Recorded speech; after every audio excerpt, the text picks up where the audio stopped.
Hello guys, my name is Deepak and welcome to our channel Deep tricks पे। तो guys, हम आज जनवरी के करंट अफेयर के बारे में जानेंगे। तो गाइस, यहाँ पर हम पहले अंतर्राष्ट्रीय करंट अफेयर को पढ़ने की कोशिश करेंगे।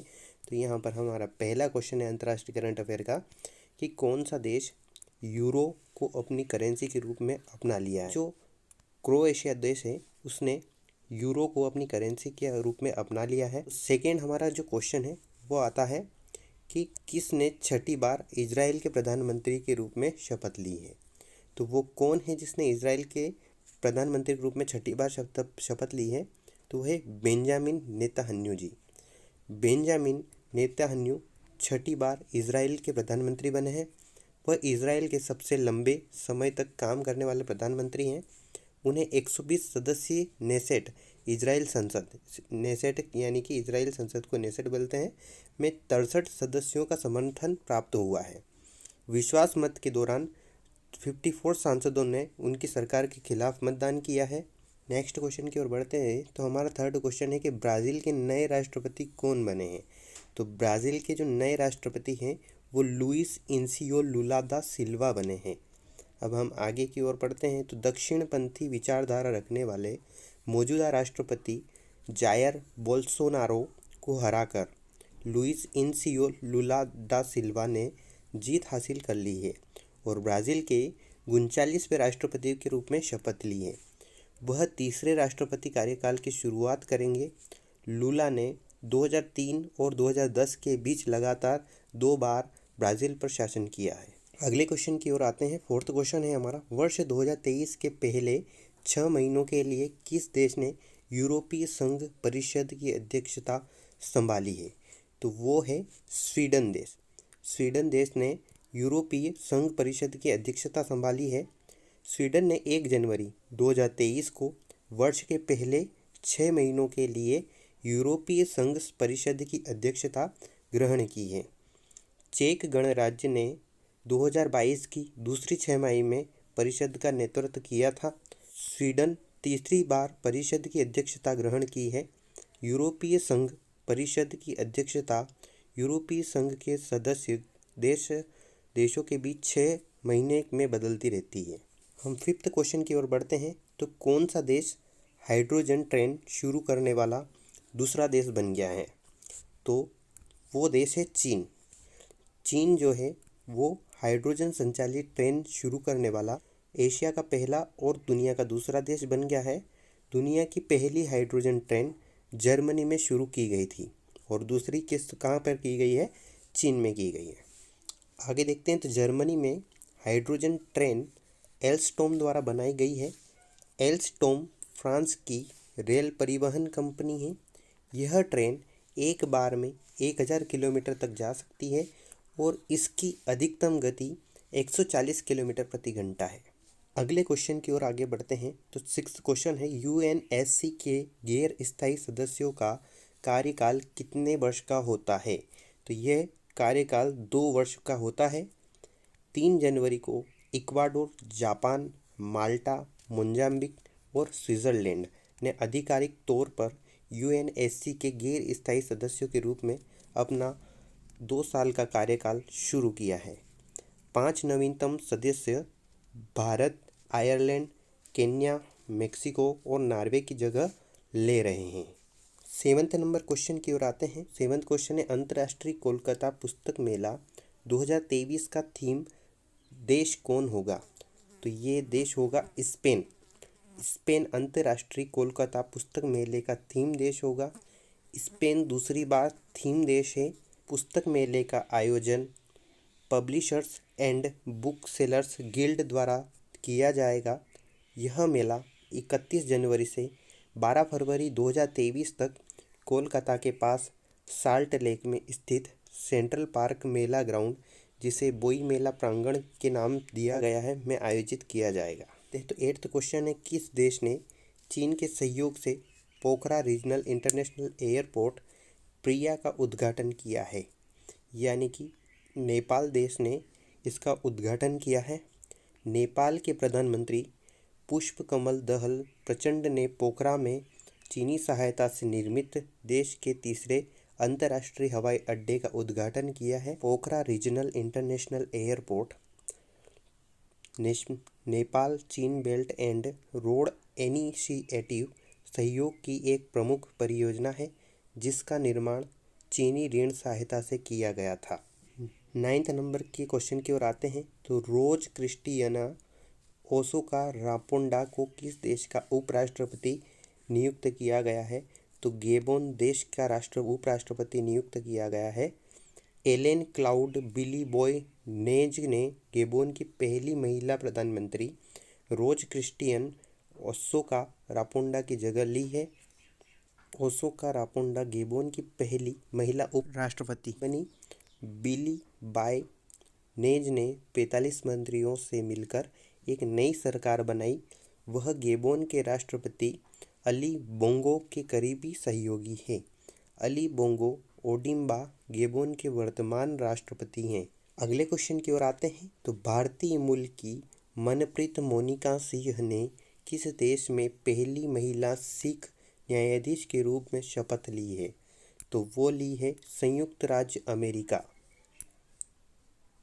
मनप्रीत मोनिका सिंह ने टेक्सास में हैरिस काउंटी न्यायाधीश के रूप में शपथ ली है। वह अमेरिका में पहली महिला सिख जज बन गई है। टेक्सास के पहले दक्षिण एशियाई न्यायाधीश रवि सेंडिल ने शपथ ग्रहण समारोह की अध्यक्षता की। मनप्रीत मोनिका सिंह का जन्म और परवरिश ह्यूस्टन में हुआ है। 11वें क्वेश्चन की ओर आगे बढ़ते हैं। तो लोकसभा के स्पीकर ओम बिरला 16 से 21 जनवरी 2023 तक किन देशों में एक प्रतिनिधिमंडल का नेतृत्व करेंगे? तो वो केन्या और तंजानिया का प्रतिनिधिमंडल का नेतृत्व करेंगे। लोकसभा के स्पीकर ओम बिरला 16 से 21 जनवरी 2023 तक केन्या और तंजानिया जाने वाले एक प्रतिनिधिमंडल का नेतृत्व करेंगे। चिराग पासवान, मनोज किशोर भाई कोटक और सुश्री एस फांगनोन कोन्यांक और लोकसभा के महासचिव उत्पल कुमार सिंह प्रतिनिधिमंडल के सदस्य हैं।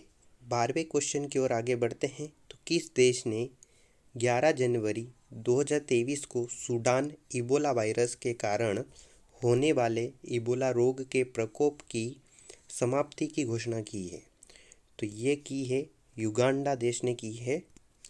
विश्व स्वास्थ्य संगठन WHO द्वारा जारी एक बयान में युगांडा ने 11 जनवरी 2023 को सूडान इबोला वायरस के कारण होने वाली इबोला बीमारी के प्रकोप के अंत की घोषणा की। इबोला रक्तस्रावी बुखार मनुष्यों में एक दुर्लभ, गंभीर और घातक बीमारी है।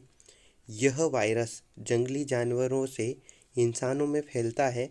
इबोला उपचार के रूप में रेमडेसिविर का भी परीक्षण किया गया था।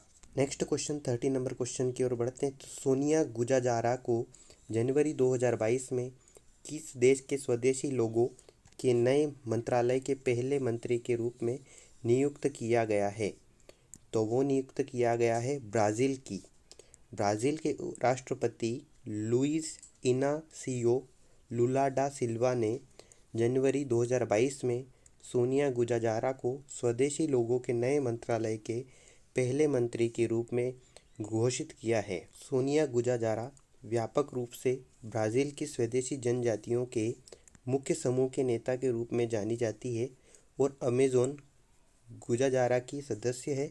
उन्हें वर्ष 2022 में टाइम मैगजीन की दुनिया के 100 सबसे प्रतिभाशाली लोगों की वार्षिक सूची में भी शामिल किया गया था। नेक्स्ट क्वेश्चन की ओर बढ़ते हैं। तो किस देश ने जनवरी 2022 में अपने स्कूली छात्रों के लिए पंजाबी को नवीनतम भाषा के रूप में अपनाने की घोषणा की है? तो ये देश जो है वो ऑस्ट्रेलिया है दोस्तों। ऑस्ट्रेलियाई सरकार ने जनवरी 2022 में पंजाबी को अपने स्कूली छात्रों के लिए नवीनतम भाषा के रूप में अपनाने की घोषणा की है। 2021 की जनगणना के बाद यह घोषणा की गई थी कि यह ऑस्ट्रेलिया में सबसे तेज़ी से बढ़ने वाली भाषा है, जहां 2,39,000 से अधिक लोग इस भाषा का घर पर उपयोग करते हैं। 2016 के मुकाबले 2021 में 80% की बढ़ोतरी हुई है। 15 नंबर क्वेश्चन की ओर बढ़ते हैं। तो 15 जनवरी 2023 को 71वें वार्षिक मिस यूनिवर्स पेजेंट का विजेता किससे नामित किया गया है? तो वो नामित किया गया है आर बोनी गैब्रियल को। 15 जनवरी 2023 को 71वें वार्षिक मिस यूनिवर्स पेजेंट का विजेता नामित किया गया था। मिस वेनेजुएला अमांडा दूदामेल दूसरे स्थान पर रही। उसके बाद मिस डोमिनिकन रिपब्लिक एंड्रिजा मार्टिनेज रही। वह मिस यूएसए जीतने वाली पहली फिलिपिना अमेरिकन भी है। दोस्तों, भारत को अभी तक 3 बार मिस यूनिवर्स का खिताब मिल चुका है। पहली बार 1994 में बॉलीवुड एक्ट्रेस सुष्मिता के सिर मिस यूनिवर्स का ताज सजा था। इसके बाद हम देखते हैं तो 2000 में लारा दत्ता ने मिस यूनिवर्स का खिताब अपने नाम किया था। और फिर साल 2021 में हरनाज संधू ने भारत के लिए तीसरा खिताब जीता था। अगले क्वेश्चन की ओर आगे बढ़ते हैं। तो 16 नंबर वाला क्वेश्चन है कि भारत में 15 जनवरी 2023 को किस देश को पेंटावेलेंट टीकों की 12,500 खुराक दान करने की घोषणा की है? तो वो देश है क्यूबा। क्यूबा को घोषणा की है। भारत ने 15 जनवरी 2023 को क्यूबा को पेंटावेलेंट टीकों की 12,500 खुराक दान करने की घोषणा की। पेंटावेलेंट टीका बच्चों को 5 जानलेवा बीमारियों diphtheria, pertussis, tetanus, hepatitis B और हीब से सुरक्षा प्रदान करता है। 12 जनवरी को 12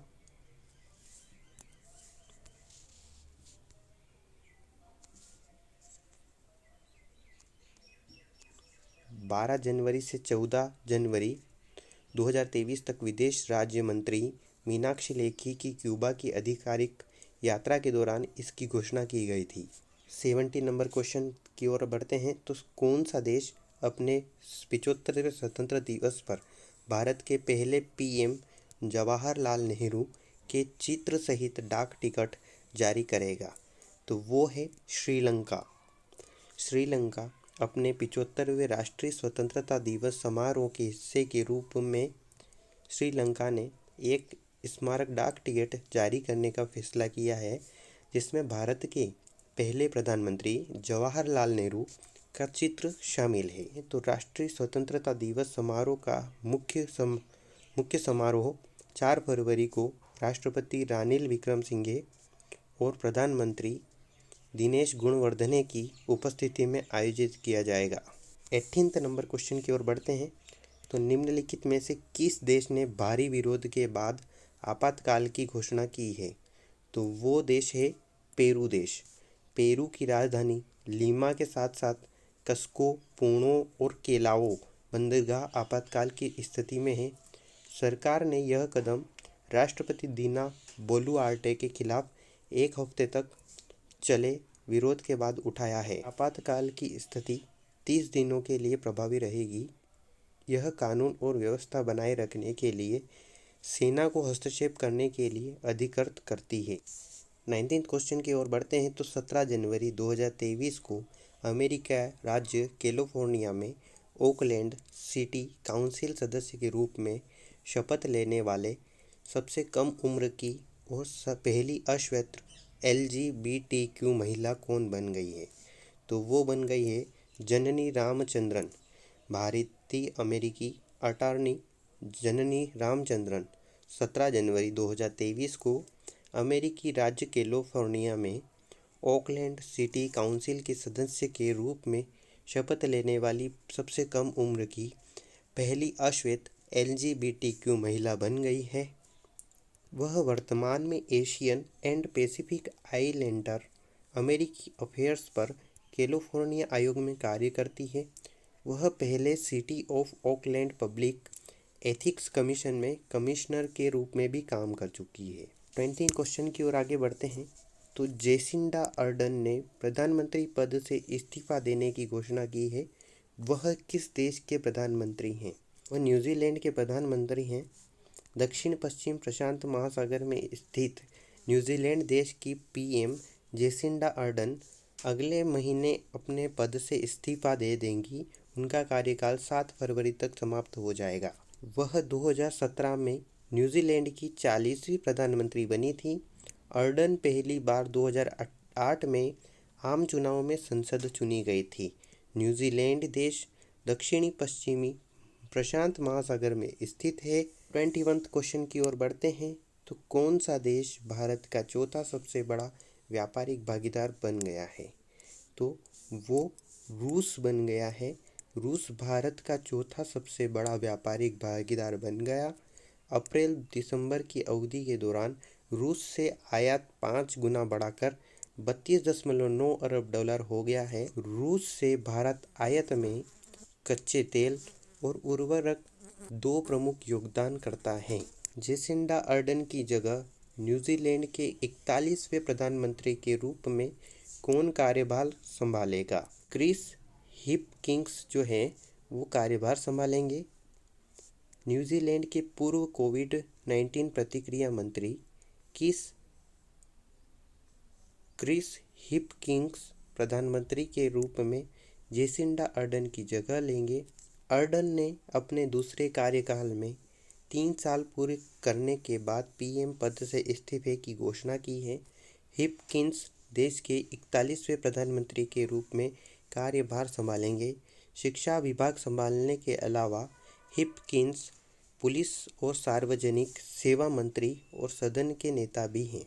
कौन सा देश ऋण पुनर्गठन के लिए श्रीलंका को आश्वासन देने वाला पहला लेनदार देश बन गया है? तो वो देश है भारत। भारत ऋण पुनर्गठन के लिए श्रीलंका को आश्वासन देने वाला पहला लेनदार देश बन गया है। श्रीलंका अंतर्राष्ट्रीय मुद्रा कोष IMF से 2.9 बिलियन डॉलर का लोन लेने की कोशिश कर रहा है। श्रीलंका अपने प्रमुख लेनदारों चीन, जापान और भारत से वित्तीय आश्वासन प्राप्त करने के लिए बातचीत कर रहा था, जो कोलंबो के लिए बेल आउट पैकेज प्राप्त करने के लिए आवश्यक है। पिछले साल भारत ने श्रीलंका को 3.9 अरब डॉलर का कर्ज भी दिया था। 24th क्वेश्चन की ओर देखते हैं। तो किस देश ने भारत में वीज़ा प्रसंस्करण में देरी को कम करने के लिए नई पहल शुरू की है? ये अमेरिका। अमेरिका ने भारत में वीज़ा प्रक्रिया में देरी को कम करने के लिए नई पहल शुरू की है, जिसमें पहली बार आवेदकों के लिए विशेष साक्षात्कार का समय निर्धारित करना और कॉन्सुलर कर्मचारियों की संख्या बढ़ाना शामिल है।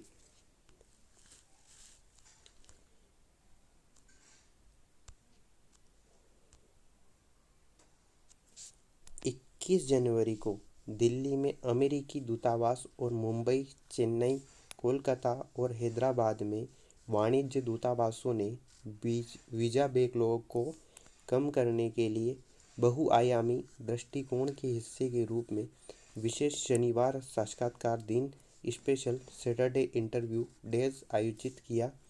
ये साक्षात्कार दिन उन आवेदकों के लिए है जिन्हें व्यक्तिगत वीज़ा साक्षात्कार की आवश्यक होती है। जनवरी 2023 रोम में आयोजित खाद्य और कृषि के लिए पशु आनुवंशिकी संसाधनों पर FAO के अंतर सरकारी तकनीकी कार्य समूह ITWG के 12वें सत्र में किसे उपाध्यक्ष चुना गया है? तो वो चुना गया है भारत को। 18 से 20 जनवरी 2023 को रोम में आयोजित खाद्य और कृषि के लिए पशु आनुवंशिकी संसाधनों पर खाद्य और कृषि संगठन FAQ के अंतर सरकारी तकनीकी कार्य समूह ITWG के 12वें सत्र में भारत को उपाध्यक्ष के रूप में चुना गया है।